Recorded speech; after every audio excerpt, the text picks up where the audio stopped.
Halo guys, salam sehat dimanapun kalian berada. Di video kali ini kita akan membahas mengenai Alex Pastur ambil alih pelatih kepala timnas Indonesia, Emil 99% debut di GBK. Perubahan skuad Garuda lawan China. Tidak terasa kalau kini sudah memasuki akhir bulan Mei, di mana artinya pertandingan krusial babak round 3 versus China dan Jepang tinggal menghitung hari saja. Dan kedua tim juga sudah mengumumkan siapa saja pemain yang akan bersaing untuk memperebutkan peringkat 3 atau 4, khususnya Indonesia dan China. Dan kemungkinan besar Indonesia akan dipimpin oleh Coach Alex Pastur sebagai pelatih kepala sekaligus otak dalam menyusun strategi seperti laga versus Bahrain kemarin. Sedangkan Emil Audero yang gagal debut versus Bahrain kemarin kemungkinan kini akan menjadi kenyataan, setelah Maarten Paes tak bisa tampil karena akumulasi kartu. Dan dengan segala formasi serta kedatangan pemain baru yang tak bermain di leg pertama di Stadion Pemuda Qingdao, jelas Indonesia akan menampilkan permainan yang berbeda di GBK nanti. Lantas seperti apa? Mari kita ulas selengkapnya. Suka tidak suka kalau kekalahan 1-5 dari Australia di laga debutnya, Patrick Kluivert sebagai nahkoda baru timnas Indonesia tak bisa dipungkiri telah menjadi pukulan berat sekaligus trauma bagi timnas Indonesia. Skuad Garuda yang diharapkan mampu memberikan perlawanan ternyata gagal menghadapi pendekatan strategi The Socceroos yang menunggu timnas melakukan kesalahan. Di gol pertama Australia, kesalahan terjadi saat Nathan Chuaon dinilai melakukan foul di kotak penalti. Sedangkan gol kedua terjadi tatkala Indonesia menerima counter attack.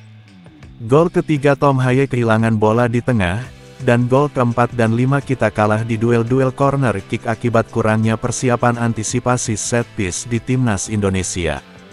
Jelas ini bukan soal kualitas individu pemain, ada strategi yang belum jalan, ada chemistry yang belum terbangun. Dan sekali lagi, hal ini telah membuat tekanan untuk timnas Indonesia makin besar. Bukan hanya dari ekspektasi publik, tetapi juga dari posisi di klasmen grup yang menuntut poin penuh untuk menjaga asa lolos ke Piala Dunia. Namun beruntung, PSSI langsung bergerak cepat di mana di laga selanjutnya versus Bahrain Alex Pastur langsung ambil alih kepemimpinan timnas Indonesia. Hasilnya pun bisa kita lihat sendiri, Coach Alex Pastur mengganti posisi Nathan Chuaon dengan pemain anyar Joey Pelupessy, dan diduetkan bersama Tom Haye di lini tengah.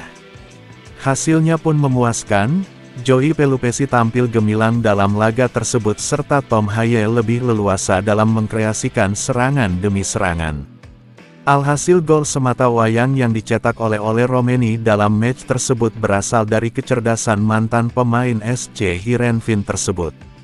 Dan untuk mengulang hal sama di GBK pada tanggal 5 Juni tahun 2025 mendatang, kemungkinan Alex Pastur akan kembali mengambil alih nahkoda timnas Indonesia menggantikan Patrick Kluivert.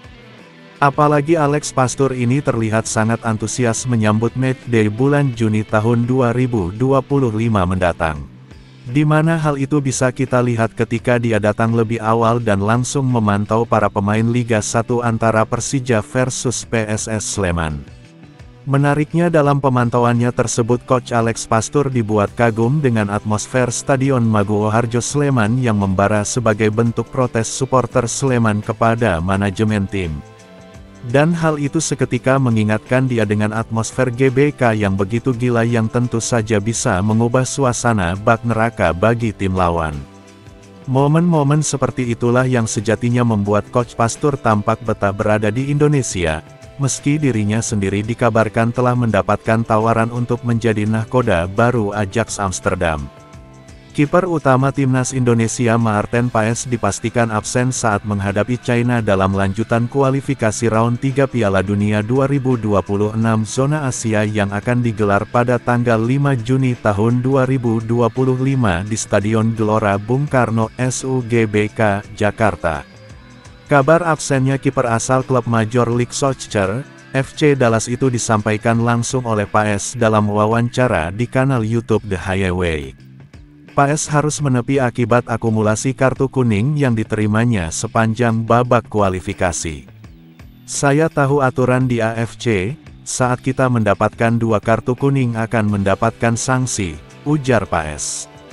Salah satu kartu kuning tersebut ia terima saat debutnya melawan Arab Saudi dalam laga yang berlangsung panas dan penuh tekanan.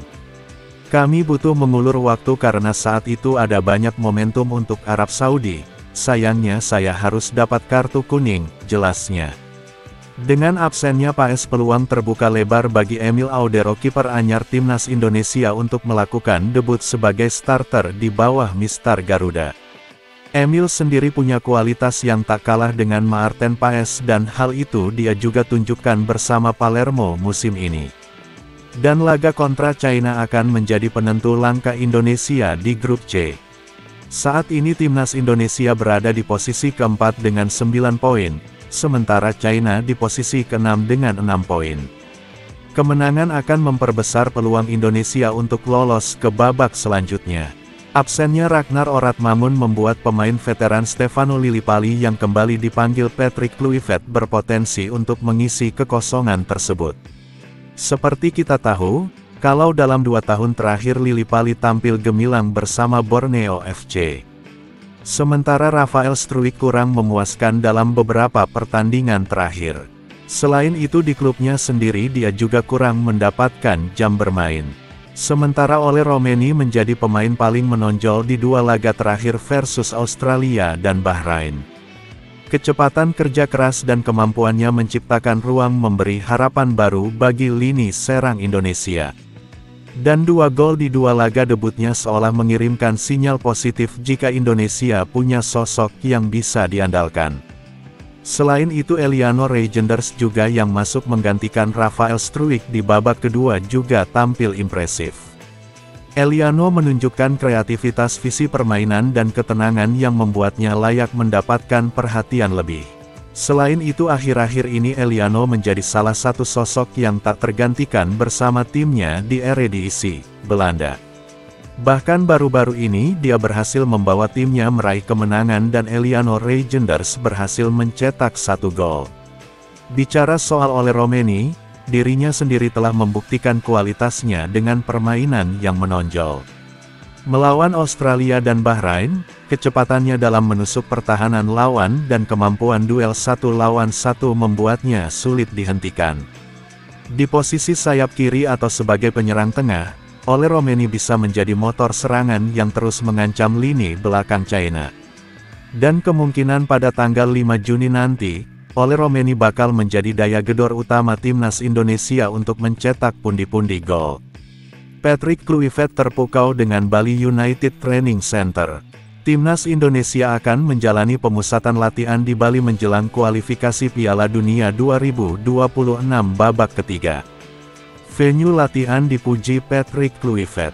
Indonesia menjalani duel dengan China dan Jepang di 2 pertandingan grup C kualifikasi Piala Dunia 2026 babak ketiga. China akan dilawan Indonesia di Stadion Utama Gelora Bung Karno pada tanggal 5 Juni tahun 2025, Jepang dilawan 5 hari berselang. Sebanyak 32 pemain sudah dipanggil Indonesia untuk FIFA Matchday bulan depan. Pemusatan latihan dijalani di Bali United Training Center mulai tanggal 28 Mei tahun 2025. Tempat latihan Bali United itu mempunyai fasilitas yang lengkap. Pusat kebugaran, gym, ruang ganti yang dilengkapi jacuzzi dan shower, demi memastikan kenyamanan serta kelancaran program latihan Indonesia sebelum tim kembali bertolak ke Jakarta, Minggu, 1/6. Jajaran pelatih timnas Indonesia termasuk Patrick Kluivert sudah sampai di lokasi latihan. Menir Belanda itu mengungkapkan kesannya. Tidak ada tempat yang lebih indah dari ini, kata Patrick Kluivert seperti dikabarkan oleh situs Liga 1. Indonesia membutuhkan poin penuh saat melawan China di kualifikasi Piala Dunia 2026. Skuad Garuda akan kini ada di posisi keempat klasemen kualifikasi Piala Dunia 2026 Grup C dengan raihan 9 poin, tertinggal 1 poin dari Arab Saudi di posisi ketiga, dan berjarak 3 poin dari Bahrain dan China di posisi 5-6.